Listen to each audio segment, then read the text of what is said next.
This is an ABP Life podcast.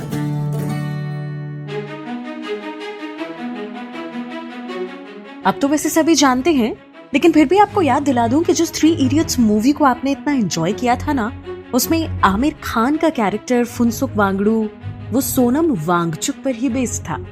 आज बात सोनम वांगचुक की होगी FYI में, सिर्फ ABP लाइव पॉडकास्ट पर। हाय, मैं हूं मानसी आपके साथ। सोनम वांगचुक 6 मार्च से लगातार अनशन पर बैठी हैं। आखिर क्यों? क्या है उनकी मांग? आइए समझते हैं। सोनम वांगचुक 0 डिग्री के टेम्परेचर में अपना जलवायु उपवास क्लाइमेट फास्ट कर रहे हैं। वो केवल पानी और नमक का सेवन कर रहे हैं।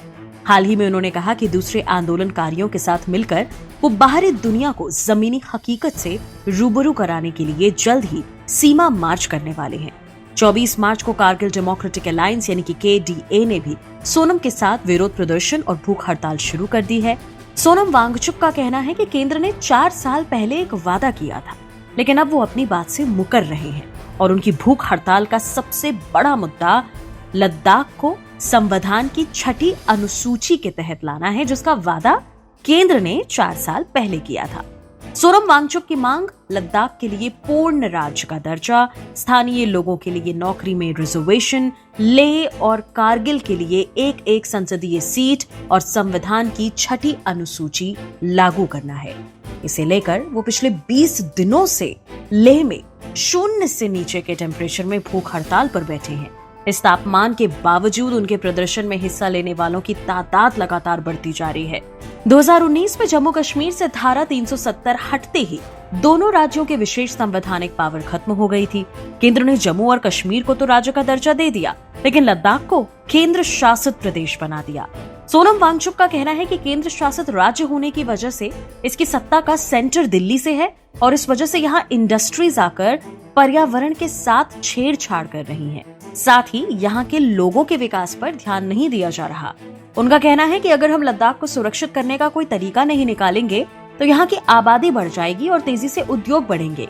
यही वजह होगी जिससे यहाँ के ग्लेशियर्स तेजी से पिघलेंगे, क्योंकि लद्दाख में बहुत ही नाजुक, बहुत ही फ्रेजाइल इकोसिस्टम है, वो इसे बर्दाश्त नहीं कर पाएगा। लद्दाख के लोग नहीं चाहते हैं कि यहाँ पर माइनिंग कंपनीज आए। आखिर क्या है संविधान की 6ठी अनुसूची जिसकी मांग कर रहे हैं सोनम वांगचुक, और अगर ये लागू हुई तो आखिर बदलाव क्या होंगे? आइए इसे भी समझते हैं। आखिर क्या है संविधान की 6ठी अनुसूची में? संविधान की 6ठी अनुसूची के तहत आर्टिकल 244 का क्लॉज 2 और आर्टिकल 275 का क्लॉज 1, इसमें कुछ विशेष प्रावधानों का जिक्र किया गया है। इस अनुसूची के तहत जनजातीय क्षेत्रों में स्वायत्त जिले यानी कि ऑटोनॉमस डिस्ट्रिक्ट्स बनाए जा सकते हैं। ऐसा होने पर उन्हें राइट्स मिलते हैं। लद्दाख में 97% से ज्यादा जनजातीय आबादी है।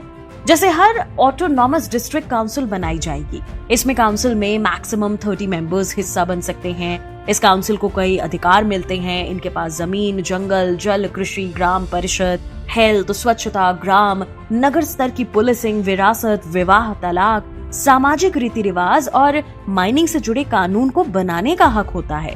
6ठी अनुसूची लागू होने पर जिलों को विधायी, न्यायिक और प्रशासनिक स्वायत्तता यानी ऑटोनॉमस पावर मिलती है। हालांकि राज्यपाल के पास अधिकार रहता है कि वो जिलों की सीमा में बदलाव कर सकते हैं। अगर जिलों में अलग अलग तरह की जनजातियां हैं तो कई ऑटोनॉमस डिस्ट्रिक्ट बनाने का अधिकार मिल जाता है। लद्दाख के लोगों का कहना है कि संवैधानिक सुरक्षा न मिलने से जमीन, रोजगार, पर्यावरण की सुरक्षा और संस्कृति की पहचान असुरक्षित हो गई है। अनुच्छेद 370 हटाए जाने के बाद लेह लद्दाख के लोगों में खुशी थी।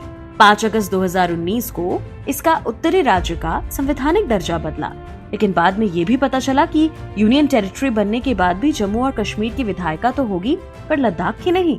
अब यहाँ प्रशासन की कमान ब्यूरोक्रेट्स के हाथ में है।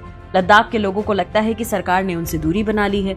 जम्मू और कश्मीर की नीतियों में बदलाव होने से लद्दाख में जमीन, रोजगार, भौगोलिक स्थिति और संस्कृति की पहचान खत्म होने का डर लोगों में बढ़ रहा है और इस तरह पिछले कई सालों में लद्दाख को 6ठी अनुसूची में शामिल करने की कोशिशें तेज हुई। राष्ट्रीय अनुसूचित जनजाति आयोग ने 2019 में लद्दाख को 6ठी अनुसूची में शामिल करने की सिफारिश करते हुए कहा कि यहाँ पर 97% से ज्यादा जनजातीय आबादी है।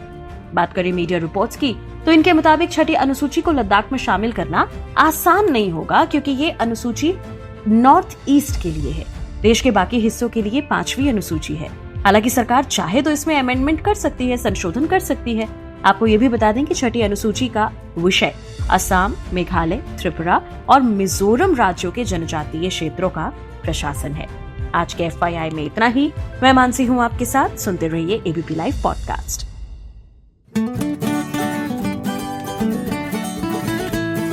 This is an ABP Life podcast.